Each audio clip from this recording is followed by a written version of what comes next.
आज मैं आपकी लाइफ के लिए यीशु मसीह को खड़ा हुआ देख रहा हूं, और वो आपकी लाइफ का हर एक केस खड़ा हुआ मैं हल करता हुआ देख रहा हूं, उसको यीशु मसीह के सामर्थ्य नाम में।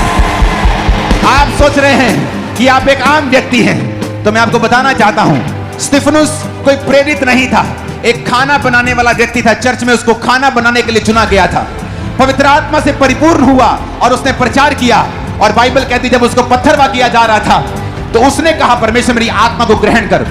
हो सकता वो पौलुस की तरह कहता कि मैं मरने के लिए अभी तैयार नहीं हूं, मुझे प्रचार करना है, तो वो ना मरता, लेकिन उसने कहा परमेश्वर मैं आने के लिए तैयार हूं। उसने परमेश्वर को दाहिनी ओर खड़े हुए देखा। तो मैं आपको बताना चाहता हूं, वो आपका वकील आपके लिए खड़ा रहता है हर वक्त। जब कोर्ट में जज और दूसरे पक्ष आपके खिलाफ मुकदमा करता है तो जज बैठा रहता है और आपका वकील जज के सामने खड़ा रहता है। मैं जीसस को आपके लिए खड़ा हुआ देख रहा हूं, और आपकी लाइफ का हर वो मसला जो शर्मिंदगी को दे रहा है आपको, यीशु मसीह उस शर्मिंदगी को नाश करने जा रहे हैं आज रात से यीशु मसीह के नाम में। वो आपके लिए खड़ा है। आपको लगता है आप आम व्यक्ति हैं, तो स्तिफनुस कोई परमेश्वर के द्वारा चुना गया प्रेरित नहीं था, प्रेरितों के द्वारा चुना गया एक खाना बनाने वाला व्यक्ति था, लेकिन उसने परमेश्वर को दाहिनी ओर देखा, क्योंकि बाइबल में लिखा है परमेश्वर के घर में किसी का पक्षपात नहीं है। जब परमेश्वर ने स्तिफनुस के दिल को खुला हुआ देखा और स्तिफनुस को अपने नाम के लिए सताया हुआ देखा, तो वो खड़ा हो गया। जब लोग आपको परमेश्वर के नाम के लिए सताएंगे तो याद रखना जीसस आपके लिए बैठा नहीं, वो खड़ा हुआ आप लोगों की लाइफ में। वो बड़ा काम करने जा रहा है। मैं आपको फिर से प्रोफेसी कर रहा हूं, आप उस वकील को जो इस दुनिया का सबसे महंगा और सबसे कीमती लेकिन आपके लिए फ्री वकील है। सुप्रीम कोर्ट के किसी वकील को अच्छे को मिलना हो तो पहले दूसरे वकीलों को करना पड़ता है उनसे मिलने के लिए। 25-50 लाख रुपए एक हियरिंग का खर्चा देना पड़ता है। वकीलों की वैल्यू समझ आ जाती है लोगों को सुप्रीम कोर्ट जाके।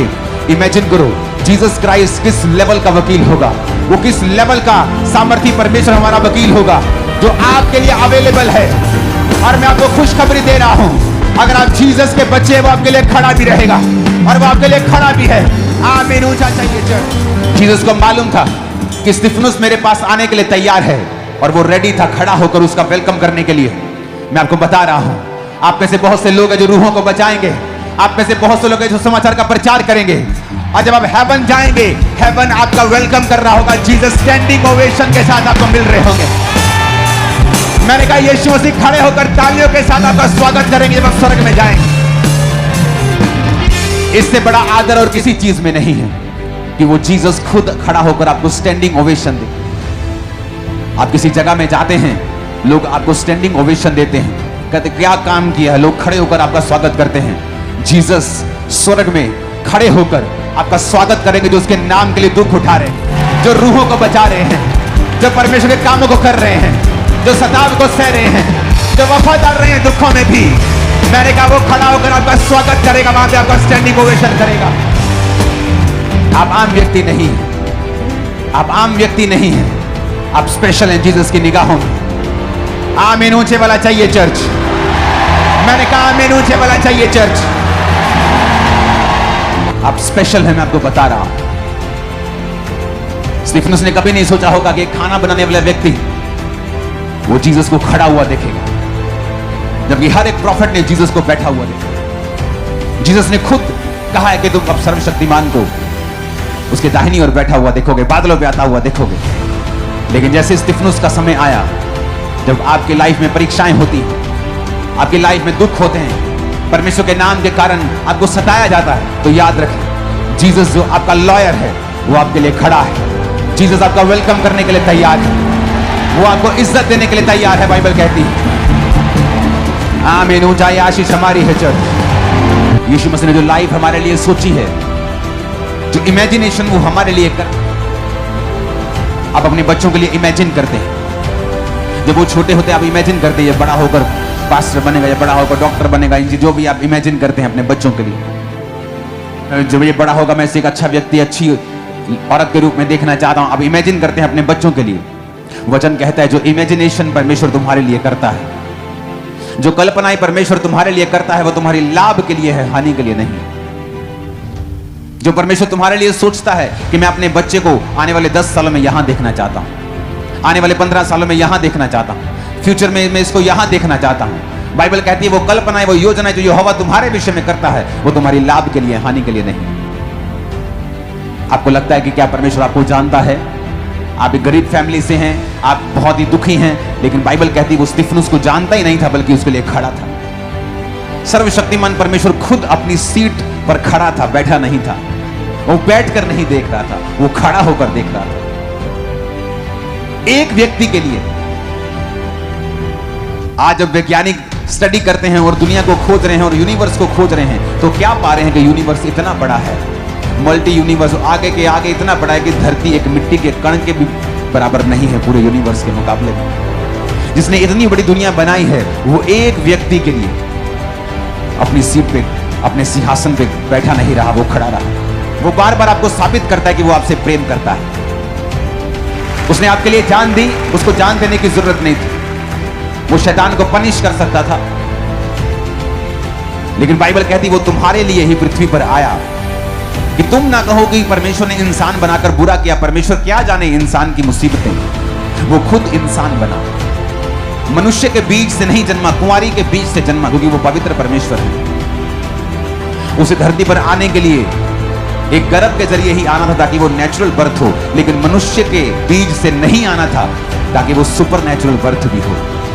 इसलिए उसे मनुष्य का पुत्र भी कहा जाता है और परमेश्वर का पुत्र भी कहा जाता है। वो मनुष्य का पुत्र था अपनी मां से, और परमेश्वर का पुत्र था अपने स्वर्गीय पिता से। अगर आप इस बात को समझ जाएं कि अगर परमेश्वर एक खाना बनाने वाले इवेंजलिस्ट के लिए खड़ा हो सकता है, अपने सिंहासन पर खड़ा होकर उसको देख रहा है कि मेरा बेटा मेरे पास आ रहा है, मैं इसको वेलकम करने के लिए तैयार हूं। या आपकी लाइफ में जब कोई मुसीबत होती है, आपकी लाइफ में कोई परीक्षा होती है, जीसस को सब मालूम होता है और वो देखता है, और वो खड़ा होकर देखता है। कई बार वो परमेश्वर आपसे इतना प्यार करता है। जब जीसस क्राइस्ट ने दुनिया बनाई थी, वर्ल्ड बनाया था, वचन कहता है आदि में वचन था और वचन परमेश्वर के साथ था। आदि में यीशु था और यीशु परमेश्वर के साथ था। इब्रानी भाषा की बाइबल भी यही कहती है कि गॉड्स, यानी एक जन से ज्यादा वहां थे, परमेश्वर, यीशु मसीह, पवित्र आत्मा। तो परमेश्वर ने कहा उजाला हो जाए, तो लिखा वचन के बिना कुछ भी उत्पत्ति नहीं हुआ। तो वचन ने यानी जीसस क्राइस्ट के बिना कुछ भी उत्पत्ति नहीं की गई, क्योंकि परमेश्वर को मालूम था कि यही प्रभु, यही जीसस जो मेरी जुबान है, जो मेरा वचन है। आदमी की बोलते ना एक ही जुबान होती, तो परमेश्वर की एक ही जुबान है जिसका नाम जीसस है, कि इस जुबान को मैं धरती पर देहधारी होकर भेजूंगा और ये मनुष्यों के लिए मारा जाएगा। तो इसीलिए उसने पहले से ही इंतजाम कर दिया था कि मैं वचन, मैं जुबान, मैं वचन धरती पर जाऊंगा और लोगों के लिए मारा जाऊंगा। और उसने मनुष्य का अवतार लेकर वो आया, वो मारा गया। वही परीक्षाएं सही जो आपने सही।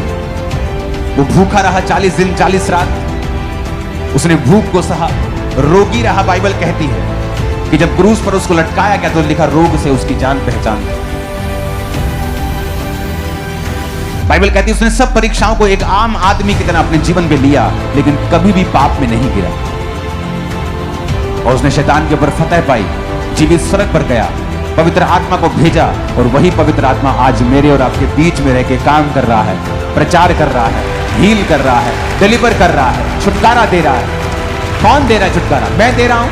कोई इंसान किसी को छुटकारा नहीं दे सकता अगर पवित्र आत्मा हमारे बीच में ना हो। तो जीसस ने कहा कि जब मैंने तुमको बनाया, जब परमेश्वर ने आदम को बनाया, तो एवरीथिंग वाज परफेक्ट। अगर आप बाइबल में देखें तो पहले दिन परमेश्वर ने उजाला बनाया, उजाला हो जाए। तो बाइबल कहती है उजाला हो गया। परमेश्वर ने उजाले को अंधेरे से अलग किया और पहला दिन हो गया। दूसरे दिन परमेश्वर ने पानी को अलग अलग किया, बादलों को और नीचे के पानी को अलग करके आकाश बनाया। तो बाइबल कहती दूसरा दिन हुआ। पेड़ पौधे बनाए, तीसरा दिन हुआ। ज्योतियां बनाई, मछलियां बनाई, इंसान को बनाया, और अंत में सातवें दिन रेस्ट किया।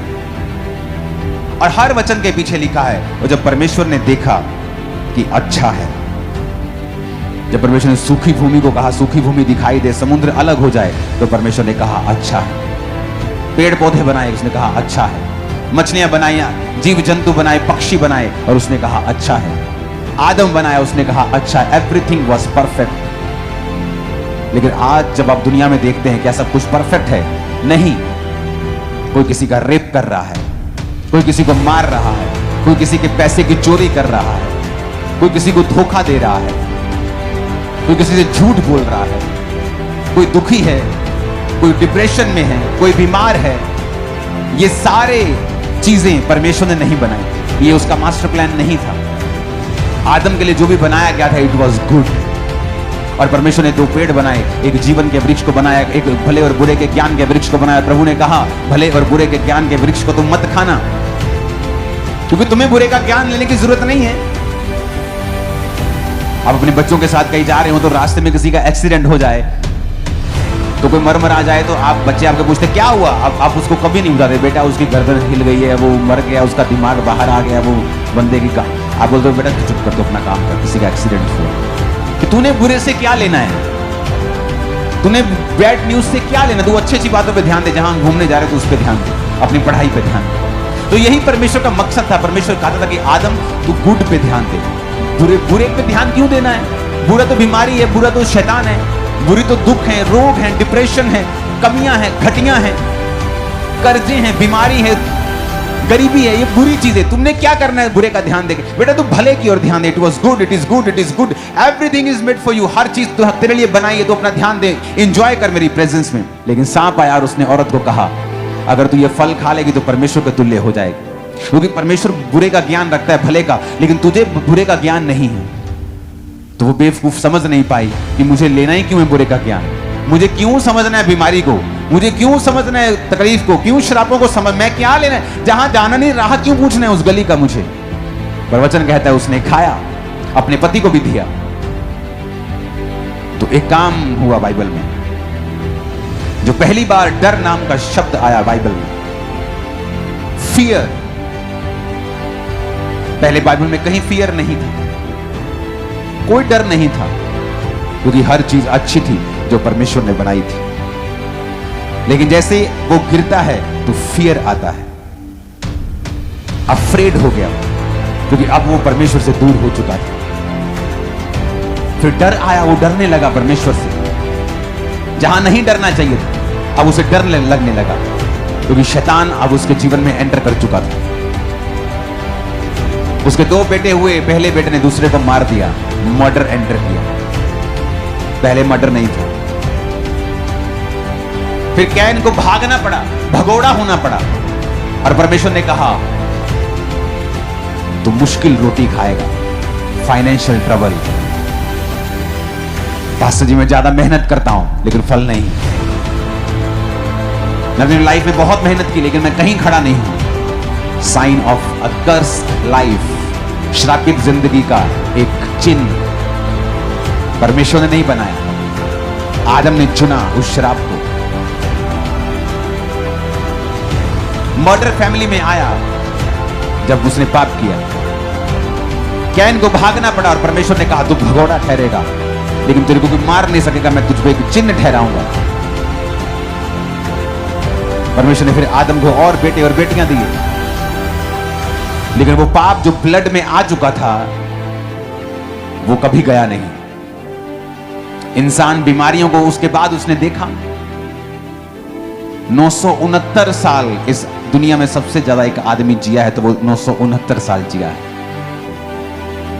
900 साल आदमी जीते थे, 950 साल जिया, 930 साल आदम, 950 साल, 950 साल, 962 साल ऐसे लोग जीते थे। इमेजिन करो पाप के बाद 900 साल जीते थे, इमेजिन करो परमेश्वर ने पाप के पहले कितना लंबा जीने का प्लान बनाया होगा, गिरने के बाद भी वो 900 साल जिए। आदम फिर नहीं सुधरा, उसके लोगों ने पाप किया। वचन कहता है जब आदम के बेटे और बेटियां हुए और परमेश्वर के पुत्रों ने, परमेश्वर के दूतों ने, क्योंकि आपको परमेश्वर दूत भी कहता है, मैसेंजर भी कहता है, मनुष्य की पुत्रियों को देखा और उनसे विवाह किए। यानी जो कैन का वंशज था, जो अपवित्र वंशज था, उसने पवित्र वंशज को देखा और पवित्र वंशज ने अपवित्र वंशज के साथ विवाह किया। और कैन के बच्चे परमेश्वर के वचन पे नहीं चलते थे, क्योंकि वो भगोड़ा था और परमेश्वर के वचन से हमेशा से दूर रहा, क्योंकि उसकी भेंट को परमेश्वर कबूल नहीं करता था, क्योंकि उसके जीवन में पाप था। और जब देखा परमेश्वर ने कि पापी जाति पवित्र लोगों से शादी कर रही है और पवित्र लोग उसको एक्सेप्ट कर रहे हैं, तो परमेश्वर ने क्या कहा कि अब मेरा आत्मा इंसान से सदा लोभ विवाद ना करेगा, अब मनुष्य की आयु 120 साल की होगी। जब जब इंसान ने पाप किया, परमेश्वर ने उसको घटाया। पहले वो पता नहीं कितने साल जीने के लिए बनाया गया था, परमेश्वर ने 900 साल कर दी उम्र, 1000 साल से थोड़ा कम कर दिया। फिर उसने फिर पाप किया, परमेश्वर ने 120 पे कर दिया। आज इंसान 120 साल भी नहीं जी रहा है। दिखाओ मेरे को कहां 120 साल जी रहा है। 1% लोग भी 120 तक नहीं पहुंचते। क्यों? क्योंकि पाप और बड़ा है। लेकिन बाइबल एक बात कहती है, जब आप जीसस को अपना उद्धारकर्ता ग्रहण करते हैं, जब आप यीशु मसीह को अपना उद्धारकर्ता ग्रहण करते हैं, स्पिरिचुअली आप उसी प्लेस पर चले जाते हैं जहां आदम था पाप से पहले, उससे भी बेटर प्लेस के ऊपर। आप उसी जगह पे चले जाते हैं जहां आदम था पाप में गिरने से पहले। मूसा वहां नहीं जा सकता था, उस जगह के ऊपर, उस स्थान के ऊपर। वचन कहता है कि परिपूर्णता, अनुग्रह, सब सच्चाइयां यीशु मसीह के आने के बाद परमेश्वर के लोगों पर जाहिर की गई है। आत्मा बाद में पिलाया गया है, पहले किसी किसी को मिलता था, अब सब मनुष्यों पर उड़ेला जाएगा। आज जब एक विश्वासी इस बात को समझ जाए कि पाप की वजह से मुसीबतें, डिप्रेशन, बीमारियां, गिरना, हर एक गंदी चीज, हर एक बुरे का ज्ञान पाप की वजह से आया है, तो यही गुड न्यूज है। जब लोग बोलते हैं आप धर्म बदलते हो, उन्हें शायद मालूम नहीं, वो अनपढ़ हैं, शायद उन्हें नहीं पता है कि यीशु मसीह ने क्या किया है हमारे लिए। धर्म बनाना, धर्म परिवर्तन करना बहुत चीप काम है जीसस क्राइस्ट के लिए। वो इतने चीप काम के लिए नहीं आया दुनिया में। हमारा काम कन्वर्ट करना थोड़ी है लोगों को, हमारा काम है हौका देना, आवाज लगाना कि जीसस ने तुम्हारे लिए, पापों के लिए तुम्हारे लिए जान दी है, लहू बहाया है, ताकि तुम उसी जगह वापस चले जाओ जहां आदम था। इतनी सी बात भी समझ नहीं आ रही लोगों को। उसने नहीं कहा तुम्हारा धर्म कौन सा है, तुम्हारी जात कौन सी है। उसने कहा जिस जगह पे आदम था एवरीथिंग वाज गुड। आदम को श्राप मिला, उसने कहा तुम माथे के पसीने की रोटी खाया करे। पहले वो श्राप नहीं था। धरती ऊंट कटारे नहीं उगाती थी, नेचुरली बड़ी चीजें उगती थी जो आदम जिसे खा सकता था। जैसे धरती पे आज आप घास लगाते थोड़ी ऊपर, हर जगह घास उगती है, पहले ऐसा नहीं होता था। पहले नेचुरली चीजें उगती थी जो आदम के काम की थी। लेकिन वचन कहता है धरती श्रापित हुई, आदम श्रापित हुआ, औरत श्रापित हुई। परमेश्वर ने औरत को कहा तू पीड़ा में बालक उत्पन्न किया करेगी और तेरी लालसा तेरे पति की ओर होगी और वो तुझ पर प्रभुता करेगा। पति को बोला तेरे माथे की पसीने की रोटी तू खाया करेगा, तू मिट्टी से बनाया गया था, मिट्टी में ही अंत में मिल जाएगा। आज जो इंसान सफर कर रहा है, हार्ड मेहनत कर रहा है, मेहनत हम भी करते हैं, लेकिन जितनी हम करते हैं हमारा फल उससे कहीं दिख ज्यादा है। मेहनत करने को प्रॉब्लम नहीं है, पर वचन कहता है कि तुम जितनी मेहनत करते हो उतना खाते नहीं हो। वचन कहता है कि एक पूरे खेत से सिर्फ 10 लीटर दाख रस निकलेगा, मतलब तू ज्यादा करेगा लेकिन तेरा बचत थोड़ी होगी। यह कर्ज की निशानी है। और जब एक विश्वासी अपने परमेश्वर के वचन को पहचान जाता है कि यीशु मसीह ने इस कर्ज को ब्रेक किया है, जो काट पे लटकाया जाता है वो श्रापित है, ताकि वो हमारे श्राप को तोड़ सके। यही गुड न्यूज है कि जब आप जीसस क्राइस्ट को अपना उद्धारकर्ता मानते हैं, यीशु मसीह को बिलीव करते हैं, आप टेक्निकली, स्पिरिचुअली उसी जगह पे पहुंच जाते हैं जिस जगह पे आदम था। अब एवरीथिंग जो आपकी लाइफ में वो गुड होना शुरू होता है। आप जैसे जैसे वचन को समझते जाते हैं और अपनी पोजीशन को समझते जाते हैं, आपकी लाइफ में बेटर आपकी लाइफ होनी शुरू होती है। आप देखते हैं कि आप उस तरह से मेहनत, वो फालतू की मेहनत, वो फालतू का झंझट आपकी लाइफ से परमेश्वर कम करता जाता है जैसे जैसे आप परमेश्वर के करीब जाते जाते हैं। मैंने देखा है इंसान को मेहनत करके कमाते हुए, सफर करते हुए, और मैंने मसीही लोगों को भी देखा है मेहनत करते हुए, लेकिन जो इनकी मेहनत है वो ज्यादा फल दे रही है। वो माथे के पसीने के बिना है, टेंशन के बिना है। आपकी लाइफ में एक बात को आप हमेशा याद रखना, सब कुछ अच्छा चल रहा था आदम की लाइफ में, पर इंसान को पंगे लेने की आदत है। एवरीथिंग वाज सो परफेक्ट, कि परमेश्वर ने अब सबको खत्म कर दिया, नूह रह गया अकेला। अब इंसान को पंगे लेने की आदत है। वचन कहते हैं नूह किसानी करने लगे। उत्पत्ति 9 उसके 20 से 29 आप घर जाके पढ़ें। नूह किसानी करने लगा, लिखा उसने दाख की पारी लगाई और दाख पी के, शराब पी के नंगा लेट गया। उसके एक लड़के ने उसको देखा और टकटकी लगा के देखा, और दूसरे लड़कों ने उसे देखा नहीं बल्कि पीछे से आके उसको ढाप दिया। जिसने देखा वो श्रापित हुआ। और अंत में परमेश्वर ने जो अब्राहम से कहा था मैं कनान देश तुझको दूंगा, वो वही कनानी थे जो उस बेटे के, कनान के वंश से निकले थे। अगर आप बाइबल ध्यान से पढ़े तो एक छोटे से पाप ने आदम के जीवन में बड़ा काम किया और परमेश्वर से दूर कर दिया, और यही पाप अब नूह के बच्चे के लाइफ में किया और उसने अपने पूरे वंश को श्रापित कर दिया। पाप बहुत चीजें करता है जो आपकी लाइफ में होती है। वो आपको घटाता है, माइनस करता है, स्ट्रगल देता है आपको। जिस दिन आप माइंड डिसिप्लिन सीख लेते हैं, फिजिकल डिसिप्लिन सीख लेते हैं, 2 चीजें आपको सीखनी जरूरी है, वेरी इंपॉर्टेंट। माइंड का डिसिप्लिन कि आप फिजिकली तो व्यभिचार में नहीं हैं, पर दिमाग हर वक्त गंदा सोचता है। आप हर वक्त दिमाग में व्यभिचार करते हैं तो आपको बड़ी मुसीबतों का सामना करना पड़ेगा, आपको बड़ी सारे स्ट्रगल का सामना करना पड़ेगा। आप बहुत से स्ट्रगलिंग आपकी लाइफ होगी। आप परमेश्वर के जन होंगे, आप चर्च भी आ रहे होंगे, आप हालेलुया आमीन भी बोल रहे होंगे, बट स्ट्रगलिंग लाइफ आपका हिस्सा होगी क्योंकि आपने अपने माइंड को डिसिप्लिन नहीं किया। इसलिए वचन कहता है जो बातें मन भावनी हैं, जो बातें सुहावनी हैं, जो सद्गुण और प्रशंसा की बातें हैं, उन्हीं पर अपना ध्यान लगाया करो। तुम्हारे मन के नहीं होने जाने से तुम्हारा चाल चलन भी बदलता जाए। मन को बदलना, सबसे अधिक अपने मन की रक्षा कर, क्योंकि जीवन का मूल स्रोत तेरा मन है। मन से ही जीवन जल की नदियां बहेंगी और मन से ही व्यभिचार भी बहेगा।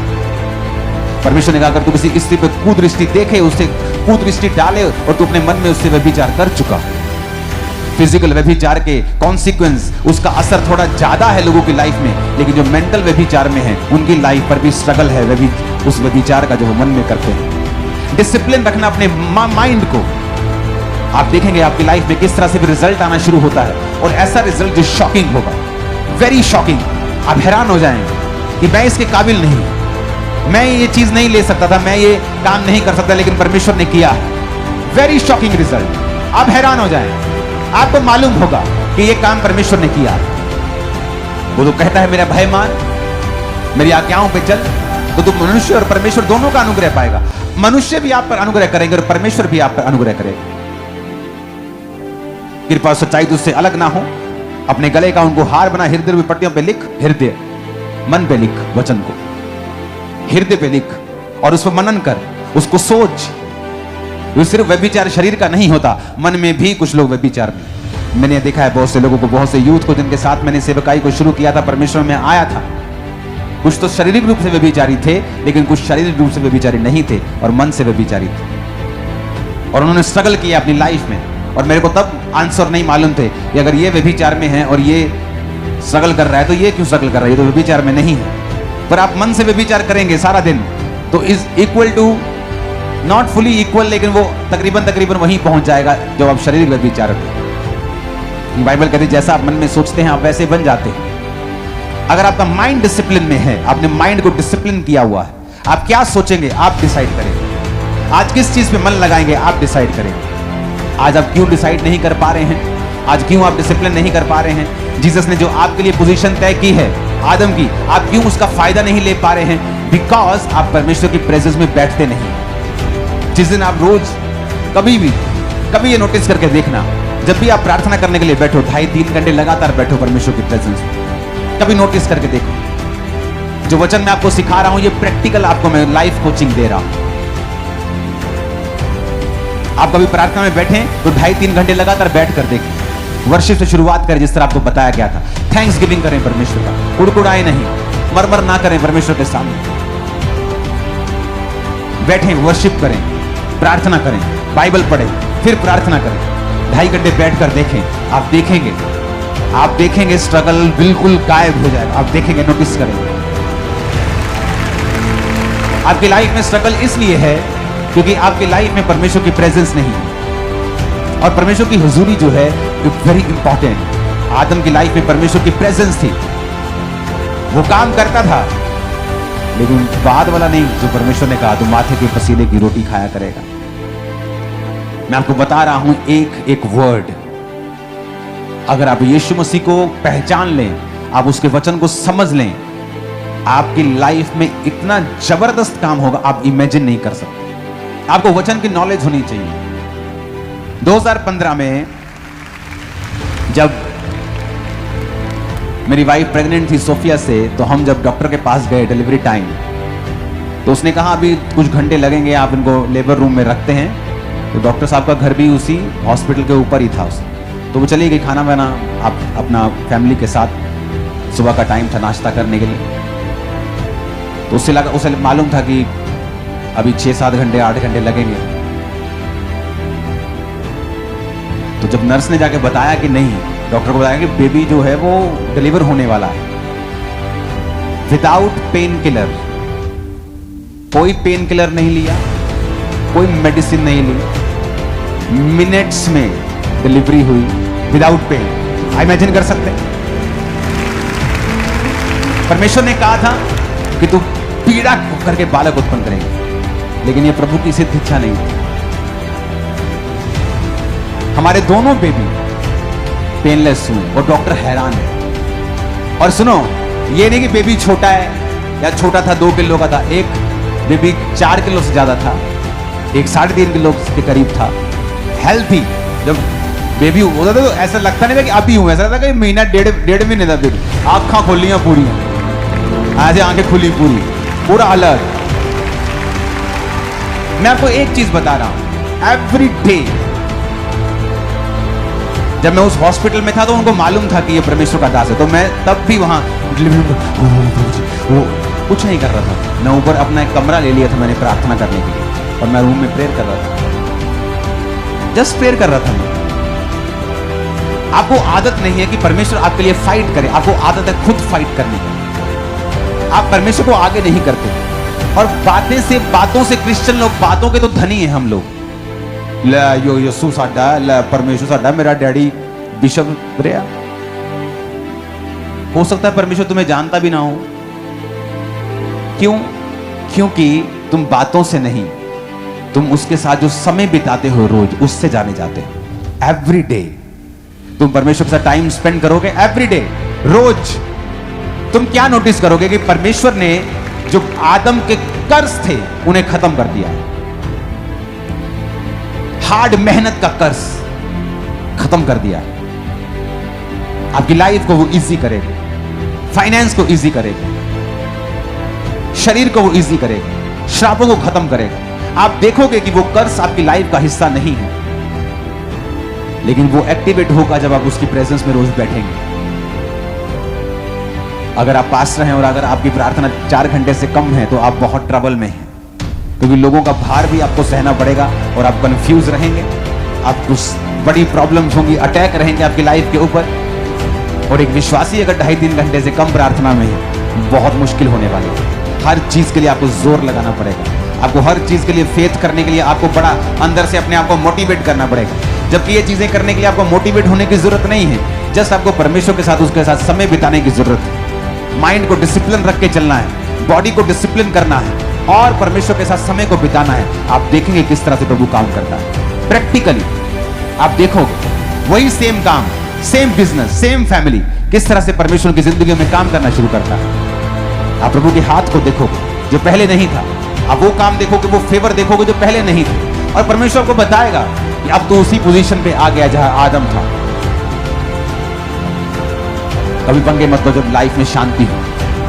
नूह की लाइफ में शांति थी, सारी दुनिया का मालिक था, सिर्फ वो और उसके बेटे और 3 बहुएं और पत्नी, पर फिर पंगा लिया। आदमी पंगा लेता है जब वो ब्लेस होता है, पर तब भी पंगा लेता है जब सब कुछ सही चल रहा होता है, वह विचार में पड़ जाता है। जब सब सही चल रहा होता है, गलती कर बैठते हैं, और जब उसकी लाइफ में भी मुसीबत आती है, वो सोचता है काश मैंने ये ना किया होता, काश मैंने परमेश्वर की बातों की ओर ध्यान दिया होता। वफादार रहना, माइंड को डिसिप्लिन में रखना, बॉडी को डिसिप्लिन में रखना। अगर आप नशा करते हैं, आपकी बॉडी डिसिप्लिन में नहीं रखी, आप बॉडी को देते हैं जो बॉडी आपकी मांगती है, तो इसका मतलब आप बॉडी में डिसिप्लिन में नहीं है। और परमेश्वर ने कहा अगर तू अपने इस पवित्र आत्मा के मंदिर को जो तेरा शरीर है नाश करेगा, मैं तुझे नाश करूंगा। फिर आप सोच नहीं सकते कि आपकी लाइफ की सारी चीजें कंट्रोल में रहें। आप जो कर रहे हैं वो कंट्रोल में रहे, जो आप चाहते हैं आपकी लाइफ में हो, क्योंकि आपने वो नहीं किया जो परमेश्वर चाहता है, तो आपकी लाइफ में वो नहीं होता जो आप चाहते हैं। हालेलुया। आपको ये समझ रखनी है, स्पिरिचुअल समझ वचन की, कि अगर मैं रोज खुदा का वचन नहीं पढ़ूंगा, अगर मैं रोज खुदावंद की प्रेजेंस में नहीं बैठूंगा, तो वो चीजें एक्टिवेट नहीं होंगी जो मेरे लिए हुई है। सिम आपके पास पड़ा है, फोन आपके पास पड़ा है, बस उसे अंदर डाल के एक्टिवेट करना, वही नहीं हम कर रहे। अगर हमने पापों से तौबा कर ली है, परमेश्वर को अपना उद्धारकर्ता मान लिया है, अब उसे एक्टिवेट करना है उसकी प्रेजेंस में रोज बैठकर, उन सारे हुक्मों को, उन सारी ब्लेसिंग्स को, बरकतों को, प्रिविलेजेस को जो परमेश्वर ने हमारे लिए कर दी हैं, हमें जस्ट उसकी प्रेजेंस में बैठना है और वो एक्टिवेट होते जाएंगे।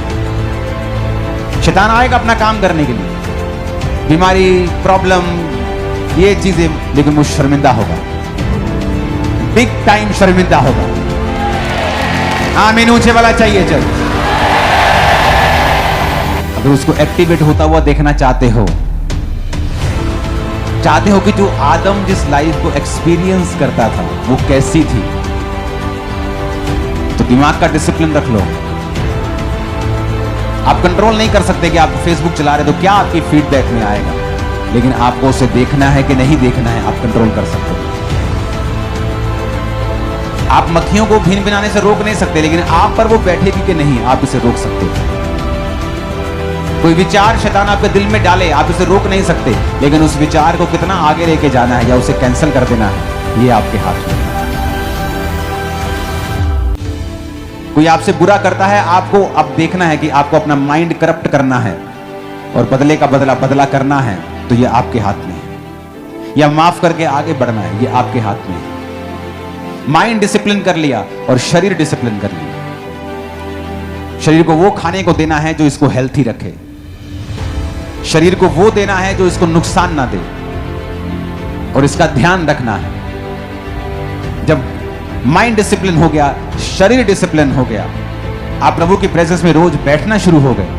अगर पास में है तो कम से कम 4 घंटे, अगर आप 5 घंटे बैठ सकते हैं तो बेस्ट है, अगर आप बिलीवर है तो 2.5-3 घंटे करके देखो, प्रैक्टिकल करके देखो। ऐसा 1 महीना, मैं नहीं कह रहा साल, 1 महीना भी ज्यादा है, करके देखो। 10 दिन चेंज हो जाएगी लाइफ में। 10 दिन करके देखो, तुम्हें 10 दिन में समझ आ जाएगा। 10 दिन में, इन 10 डेज तुम्हें समझ आ जाएगा। दाऊद क्यों इतना कॉन्फिडेंस में था कि मैं इस गोलियत को मार दूंगा, क्योंकि उसने भालू को मारा, शेर को मारा। वो कॉन्फिडेंस कहां से आया? प्रैक्टिकल करके। आप जब प्रैक्टिकल करेंगे, माइंड डिसिप्लिन, बॉडी डिसिप्लिन, 2.5 घंटे रोज, 3 घंटे प्रार्थना, आप 10 दिन करके देखेंगे आपको फर्क समझ आने लगेगा, प्रैक्टिकल हो जाएगा। आप फिर महीना करेंगे, आपको समझ आ जाएगा। आपको समझ आ जाएगा क्या फर्क था उस जीवन में जब मैं क्रिश्चियन होने के बावजूद भी खाली था, क्रिश्चियन होने के बावजूद भी रिजल्ट इतना नहीं था जितना होना चाहिए मेरी लाइफ में। आपको समझ आना शुरू हो जाएगा। और जब आप सीख गए, आपने इसका टेस्ट कर लिया, जब इसका टेस्ट पड़ जाता है, दुनिया की सारी चीजें फीकी लगने लगती हैं, क्योंकि फिर आपको सक्सेस का फार्मूला समझ आ जाएगा। आज जब आप बहुत अधिक बढ़ जाते हैं, बहुत अधिक आप फैल जाते हैं, तो आप नोटिस करते हैं कि आप हर चीज को कंट्रोल नहीं कर सकते। पुराने समय में जब राजाओं के सल्तनतें होती थी, तो कई बार छोटी सी मुसीबत उन्हें मार देती थी, जब परमेश्वर उनकी लाइफ में नहीं होता था। और जब प्रभु उनकी जिंदगी में होता था, बड़े बड़े तूफान टल जाते थे, बड़े बड़े राजा घुटने टेक देते थे। और जब प्रभु जीवन में नहीं होता था, तो छोटे से राजा को मारने जाते थे कि इसको तो हम मार देंगे, वही उनके छक्के छुड़ाता था, वही हरा देता था उनको। तो लोगों को समझ आने लगती थी कि ना बल से ना शक्ति से, बल्कि परमेश्वर की आत्मा के द्वारा सब कुछ होगा। आपको फिर समझ आने लगती है कि मैं अपनी लाइफ की हर चीज को कंट्रोल नहीं कर सकता। आपके बच्चे ट्यूशन पढ़ने जा रहे हैं, कौन सी गाड़ी उन्हें क्रॉस करेगी आप कंट्रोल नहीं कर सकते। जिस रेडी से वो खाएंगे, उसमें कितने कीटाणु होंगे उस खास गिलास में, आप कंट्रोल नहीं कर सकते। ये चीजें कंट्रोल में रहेंगी जब आप परमेश्वर के कंट्रोल में होंगे। आप मेरी बात को समझो, ये चीजें कंट्रोल में रहेंगी आपकी लाइफ में। और इसीलिए आप जितना बढ़ते जाते हैं आपको यह मालूम होता जाता है कि मैं सब कंट्रोल नहीं कर सकता, मुझे सिर्फ परमेश्वर की प्रेजेंस में रहना है। आप सीखते हैं कि मैं कुछ नहीं कर सकता हूं, मैं रूल बना सकता हूं, सिस्टम बना सकता हूं, अपना हार्ट बता सकता हूं, मेरी डिजायर ये है, लेकिन कंट्रोल नहीं कर सकता। कंट्रोल वही कर सकता है जिसने दुनिया को बनाया है। आप अपनी लाइफ में अपने बच्चों को हर चीज नहीं कंट्रोल कर सकते। आपने स्कूल भेजा है, कॉलेज भेजा है, आप कंट्रोल नहीं कर सकते कौन उनसे बात करेगा और वो क्या बात करेगा।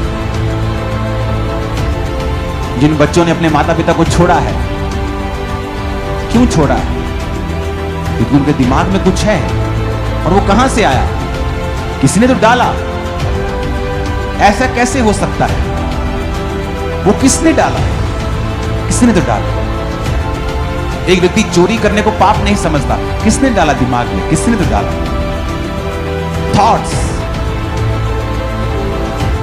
मैं लोगों को बोलता हूं आपके बच्चे विनाश से एक कदम दूर हैं अगर आपको यह मालूम नहीं कि उनके दोस्त कौन है।